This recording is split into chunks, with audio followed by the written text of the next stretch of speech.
ಈ ಸಂದರ್ಶನದಲ್ಲಿ ನಮ್ಮ ಜೊತೆಗೆ ಮಾನ್ಯ ಶ್ರೀ ಫಕೀರಪ್ಪ ಯಲ್ಲಪ್ಪ ಜಕ್ಕಣ್ಣನವರು ಉಪಸ್ಥಿತರಿದ್ದಾರೆ. ಪೊಲಿಟಿಷಿಯನ್ಸ್ ಇನ್ ಇಂಡಿಯಾ.com ಪರವಾಗಿ ತಮಗೆ ಹಾರ್ದಿಕ ಸ್ವಾಗತ ಸರ್. ಸರ್, ನೀವು ರಾಜಕೀಯ ಕ್ಷೇತ್ರಕ್ಕೆ ಯಾವಾಗ ಹಾಗೂ ಹೇಗೆ ಪ್ರವೇಶ ಮಾಡಿದ್ರಿ ಸರ್? ಸರ್,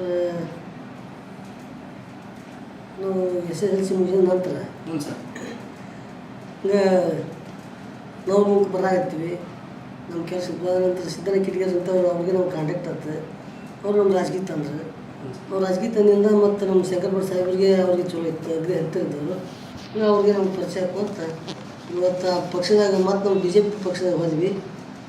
ಗೊತ್ತಾ ಸುಗೊಂಡು ನಮ್ಮ ಹಿರಿಯರೆಲ್ಲ ನಮ್ಗೆ ಟಿಕೆಟ್ ಕೊಟ್ಟು ಅಲ್ಲಿಂದ ನೀವು ಮುಂದೆ ಪ್ರವೇಶ ಮಾಡ್ಕೊಂತ ಬಂದಿದ್ದೀರಿ ಸರ್. ಈಗ ಜಿಲ್ಲಾ ಪಂಚಾಯತಿ ನೇರವಾಗಿ ಜಿಲ್ಲಾ ಪಂಚಾಯತಿ ಬಂದ್ವಿ ಸರ್. ಮತ್ತು ಯಾವ ಸದಸ್ಯ ಏನಿಲ್ಲ ಸರ್. ಕರೆಕ್ಟ್ ಊರೊಳಗೆ ಲೀಡರ್ಗೆ ಮಾಡ್ಕೊಂಡು ಬಂದ್ವಿ. ಅವಾಗ ಮಾಡ್ಕೊಂಡು ಈ ಮಟ್ಟಕ್ಕೆ ಬಂದ್ವಿ ಸರ್. Okay sir.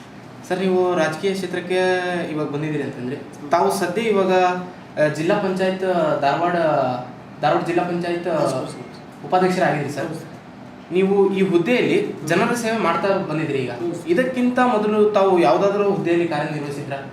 ಹುದ್ದೆಯಲ್ಲಿ ಸರ್ ಕಾರ್ಯನಿರ್ವಹಿಸಿಲ್ಲ ಸರ್. ಜನರ ಸೇವೆ ಮಾಡ್ತಿದ್ವಿ. ಯಾವ್ದಾರ ಕಷ್ಟ ಕಲ್ಪನೆ ಏನಾರು ಇದ್ರಪ್ಪ ಅಂದ್ರೆ ಆಫೀಸಿಗೆ ಬಂದು ಜನರ ಪರವಾಗಿ ಬಂದು ಹಿಂಗೆ ಇವ್ರು ಕೆಲಸ ಮಾಡಿದ್ರೆ ನಮ್ಮವ್ರು ಸರ್ ಅಂತ ಅವ್ರಿಗೆ ವಿನಂತಿ ಮಾಡಿಕೊಂಡು ಅವ್ರು ಕೆಲಸ ಮಾಡಿಸ್ತಾರೆ ಇಷ್ಟ. Okay sir. ತಾವು ರಾಜಕೀಯ ಪ್ರವೇಶ ಮಾಡಿದ ನಂತರ ಇಲ್ಲಿಯವರೆಗೆ ಜನರಿಗಾಗಿ ಯಾವ್ಯಾವ ಕೆಲಸಗಳನ್ನು ತಾವು ಮಾಡಿದಿರಿ ಸರ್? ಸರ್, ಜನರ ವೈಯಕ್ತಿಕ ಕೆಲಸನೂ ಸೇವೆ ಮಾಡಿವಿ ಸರ್.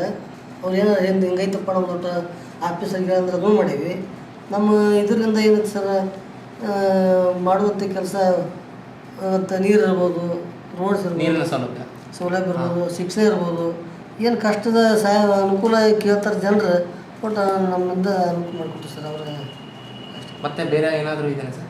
ಮತ್ತೇನು ಸರ್, ಜನರಿಗೆ ಹೋಗು ಸರ್, ಭೇಟಿ ಆಗೋದು, ಹಳ್ಳಿಗೆ ಏನೋ ಸಮಸ್ಯೆ ಇತ್ತು ಮಾತಾಡೋದು, ಅಷ್ಟರಿಗೆ ಭೇಟಿ ಹಾಕೋದು, ಬಂದು ಕಾಂಟ್ಯಾಕ್ಟ್ ಇಟ್ಕೊಂತ ಇದೆ ನೋಡಿ ಸರ್. ಜನರ ಸೇವೆ, ಜನಾರ್ದನ ಸೇವೆ ಅನ್ನೋ ಥರ ನೀವು ನಡ್ಕೊಂಡು ಬರ್ತಾ ಇದ್ದೀರಿ ಸರ್. Okay sir.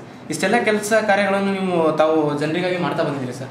ಇದಾದ ನಂತರ ಇವುಗಳಲ್ಲಿ ಬಹಳ ಮುಖ್ಯವಾಗಿ ಜನರು ನೆನಪಿನಲ್ಲಿ ಇಟ್ಟುಕೊಳ್ಳುವಂತಹ ಕೆಲಸಗಳು ನೀವು ಮಾಡಿದ್ದೀರಾ? ಜನರಿಗೆ ಮನ ಮುಟ್ಟಿರಬೇಕು. ಜನರಿಗೆ ನೀವು ಒಂದು ಕೆಲಸ ಮಾಡಿರೋದು ಅವರಿಗೆ ಒಂದು ಪರಿಕಲ್ಪನವಾಗಿ ಮುಟ್ಟಿರೋ ಅಂತಹ ಒಂದು ಕೆಲಸ ಏನಾದರೂ ಇದೆಯಾ ಸರ್? ಸರ್, ಊರು ಜನರಿಗೆ ಎಲ್ಲ ಜನ ಮುಟ್ಟುವಂಥ ಕೆಲಸ ಇದೆ ಸರ್.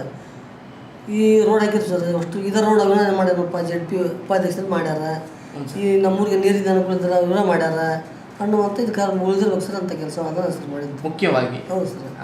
ರೋಡಿನ ವ್ಯವಸ್ಥೆಯನ್ನು ನೀವು ಮಾಡಿದ್ದೀರಿ ಸರ್. ಹೌದು ಸರ್. Okay sir.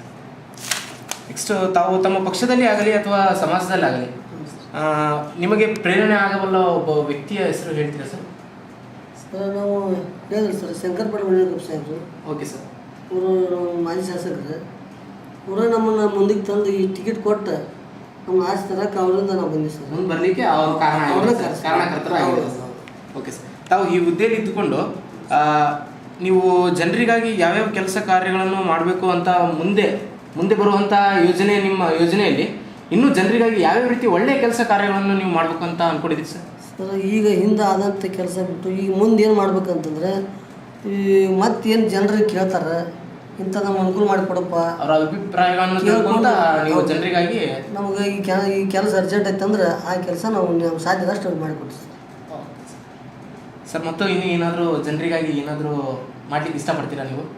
ಸರ್, ನಮ್ಮ ಕೈಲಿ ಏನು ಸಾಧ್ಯ ಐತಿ ಜನರಿಗೆ ಅವ್ರನ್ನ ಮೀರಿ ಹೋಗೋದಿಲ್ಲ, ಕೆಲಸ ಅಂತೂ ಮಾಡ್ತೀವಿ. ನಮ್ಗೆ ಸಾಧ್ಯ ಆದಷ್ಟು ಅವ್ರಿಗೆ ಅನುಕೂಲ ಆದಷ್ಟು ಕೆಲಸ ಮಾಡ್ತೀವಿ ಸರ್. ಒಟ್ಟು ಓಕೆ ಸರ್. ಸರ್, ಇವಾಗ ಉಪಾಧ್ಯಕ್ಷರಾಗಿದ್ದೀರಿ ನೀವು. ಮತ್ತೆ ಇನ್ನು ನೀವು ಯಾವ ರೀತಿ ರಾಜಕೀಯ ಕ್ಷೇತ್ರದಲ್ಲಿ ಈ ಒಂದು ರಾಜಕೀಯ ನಿಮ್ಮದು ಕ್ಷೇತ್ರದಲ್ಲಿ ಮುಂದೆ ಏನು ಆಗಬೇಕು ಅಂತ ಅಂದ್ಕೊಂಡಿದ್ದೀರಾ ನೀವು? ಏನು ಸರ್, ಮತ್ತು ಇದು ನೆಕ್ಸ್ಟ್ ಇದು ಮುಗಿತಾ ಮತ್ತೆ ದುಡಿದು ಸರ್, ಪಕ್ಷಕ್ಕೆ ದುಡಿದು ಮತ್ತು ಜನರ ಸೇವೆ ಮಾಡೋದು, ಪಕ್ಷದಲ್ಲಿ ನಿರಂತರವಾಗಿ ಬೆಳೆಯೋದು ಸರ್.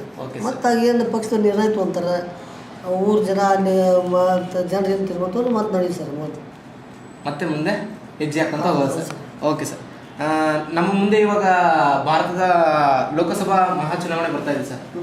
ಇದರ ಬಗ್ಗೆ ನಿಮಗೆ ಏನಾದರೂ ಅಭಿಪ್ರಾಯ ಇದೆ ಸರ್? ಲೋಕಸಭಾ ಚುನಾವಣೆ ಸರ್, ಮತ್ತು ನಮ್ಮ ಭಾರತೀಯ ಜನತಾ ಪಕ್ಷಕ್ಕೆ ಯಾರು ನಿಂದಿರ್ತಾರೆ ಸರ್ ಅವ್ರು ದುಡಿಬೇಕು ಸರ್. ನಾವು ಮತ್ತು ನರೇಂದ್ರ ಮೋದಿ ಅವ್ರನ್ನ ಪ್ರಧಾನಮಂತ್ರಿ ಮಾಡಬೇಕು ಸರ್. ಆಯ್ಕೆ ಮಾಡಿ. Okay sir. ಆಯ್ಕೆ ಮಾಡ್ಬೇಕಂತ ಇದ್ರಿ. ಓಕೆ ಸರ್, ತಾವು ಇವತ್ತಿನ ಯುವ ಜನರಿಗೆ ಹ್ಞೂ ಸರ್. ಏನು ಸಂದೇಶ ಕೊಡ್ಲಿಕ್ಕೆ ಇಷ್ಟಪಡ್ತೀರಿ ಯುವ ಜನರಿಗೆ ಹ್ಞೂ ಸರ್. ಸರ್ ಯುವ ಜನರಿಗೆ ಅಂದ್ರೆ ಸರ್ ಒಳ್ಳೆ ತಿಳುವಳಿಕೆ ಕೊಡ್ಬೇಕು ಸರ್. ಒಳ್ಳೆ ಬುದ್ಧಿಮಟ್ಟ ಕಲೀರಿ, ಶಾಲೆ ಕಲೀರಿ, ನೌಕರಿ ತೋರಿ, ಒಳ್ಳೆ ಒಳ್ಳೆ ರೀತಿಯಿಂದ ರೀತಿಯಿಂದ ಮುನ್ನಡೆರಿ. ಮತ್ತೊಬ್ಬರಿಗೆ ಬುದ್ಧಿ ಹೇಳ್ರಿ ಅಂತೇಳಿ ಜನಕ್ಕೆ ಹೇಳಿ ಸರ್. ಗುರು ಹಿರಿಯರಿಗೆ ತಗ್ಗಿ ಬಗ್ಗೆ ನಡೆಯಿರಿ. ನೋಡ್ರಿ ಅಂತ ಹೇಳಿ sir. Okay sir. Sir okay sir, thank you sir. ಏನಾದ್ರು ತಪ್ಪಾಗಿ ನೋಡಿ ಸರ್ ನೀವು. Thank you.